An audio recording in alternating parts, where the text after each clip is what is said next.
இப்போ பாக்கியா பார்த்துட்டீங்கன்னா, ரெஸ்டாரண்ட் வந்து சுதாகர் வாங்கிட்டதுனால, மன உளைச்சல்ல வர பாக்கியா பார்த்தீங்கன்னா, வீட்ல வந்து யார்கிட்டயும் சொல்ல முடியாத சூழ்நிலை ஏற்படுது. ஏன்னா பார்த்தீங்கன்னா, இனியே வந்துட்டு இந்த ஹஸ்பண்டோட வீட்டுக்கு வந்துட்டதுனால, அவங்க போட்டும் அப்படின்னு சொல்லி வெயிட் பண்ணியிருக்காங்க. எவ்வளவோ அடக்கியும் பார்த்தீங்கன்னா, அவங்களால உணர்ச்சிய கட்டுப்படுத்த முடியறதில்ல. சரின்னு சொல்லிட்டு பார்த்தீங்கன்னா, ஒரு வழியா எல்லா விருந்தும் முடிச்சுட்டு, இனியாவ அனுப்பிச்சு வச்சதுக்கப்புறம் பார்த்தீங்கன்னா, பாக்கியா கோபி கிட்ட வந்து எல்லார்ட்டயும் வந்து உண்மைய சொல்றாங்க. இதனால கோபி பார்த்தீங்கன்னா, ஃபர்ஸ்ட்டு நம்புறதில்ல. அப்படியே குடுத்துருந்தாலும் வந்து உன் மகளுக்கு தானே குடுத்துருந்த. நீ சம்பாரிக்கிறது எல்லாமே வந்துட்டு உன் மகளுக்கு தானே அப்படின்ற மாரி ஈஸ்வரி சொல்ல, அத்தை நீங்க இப்போ தெரிஞ்சு தான் பேசுறீங்களா? இல்ல தெரியாம பேசுறீங்களா?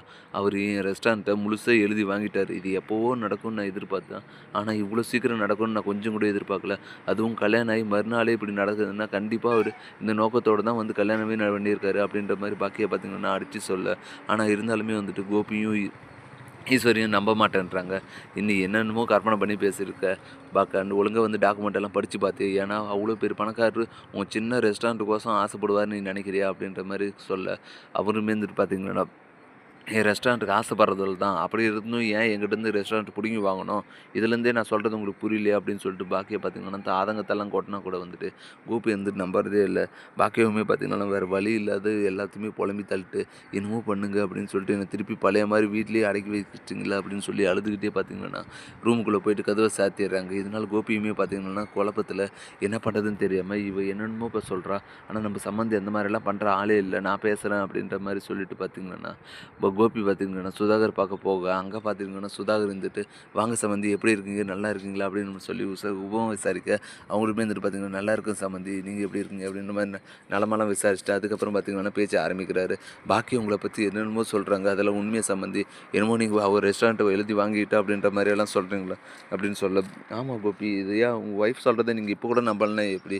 நான் வந்து இந்த ரெஸ்டாரண்ட்டுக்காக தான் வந்துட்டு இந்த கல்யாணத்த வந்து அரேஞ்ச் பண்ணேன். ஃபர்ஸ்ட்டே வந்து அவங்க கேட்டத குடுத்துருந்தாங்கன்னா, ஆசானா மிஞ்சிருக்கும். ஆனா, இப்ப பாருங்க எங்களுக்கு ஃப்ரீயாவே கிஃப்ட்டா குடுத்த மாரி ஆயிருச்சு அப்டின்ற மாரி என்ன சம்மந்தி பேசுறீங்க? நீங்க ஒரு பெரிய மனுஷன். நீங்கலாம் இப்டி பேசலாமா? அப்டின்னு சொல்ல, நான் பெரிய மனுஷன் தான். அதுக்கு தகுந்த மாரி தான் நானும் நடந்துக்கிட்டேன். நான் ஒண்ணும் தப்பா எதுவும் கேட்கலையே. உங்க பொண்ணுக்கு நீங்க கிஃப்ட்டா குடுத்துருக்கீங்க. அவ்ளோதானே. இத வந்து நீங்க வரதட்சணையா எடுத்துக்கலாம். இல்ல அன்பளிப்புன்னு நெனச்சுக்கலாம். இப்டி எப்டி வேணாலும் எடுத்துக்கலாம். நான் வந்து அந்த நோக்கத்துல தான் வந்து அந்த ரெஸ்டாரண்ட்ட வாங்குனேனே தவிர, மத்தபடி நீங்க நெனைக்கிற மாரி என்ன தப்பாலாம் நெனச்சுக்க வேணாம் அப்டின்ற மாரி சுதாகர் பார்த்தீங்கன்னா, நல்லவர் மாரியே பேச, கோபியுமே வந்துட்டு பார்த்தீங்கன்னா, "என்ன சம்மந்தி நான் உங்கள பத்தி பெருமையா நெனச்சுட்டு இருந்தேன். ஆனா நீங்க இப்படி பண்ணுவீங்கன்னு நான் கொஞ்சம் கூட எதிர்பார்க்கல." அப்படின்ற மாரி சொல்ல, "என்ன கோபி நீங்களும் வந்துட்டு ஒரு பிசினஸ் மேன் இப்படியெல்லாம் பேசலாமா?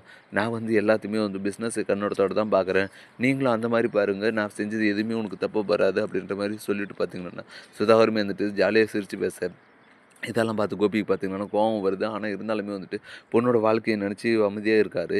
இத பத்தி நீங்க என்ன நெனைக்கிறீங்கன்றத மறக்காம கமெண்ட் பண்ணுங்க. மேலும் இது போன்ற வீடியோக்கள தொடர்ந்து பார்க்க மறக்காம நம்ம சேனல சப்ஸ்கிரைப் பண்ணிருங்க. Thank you.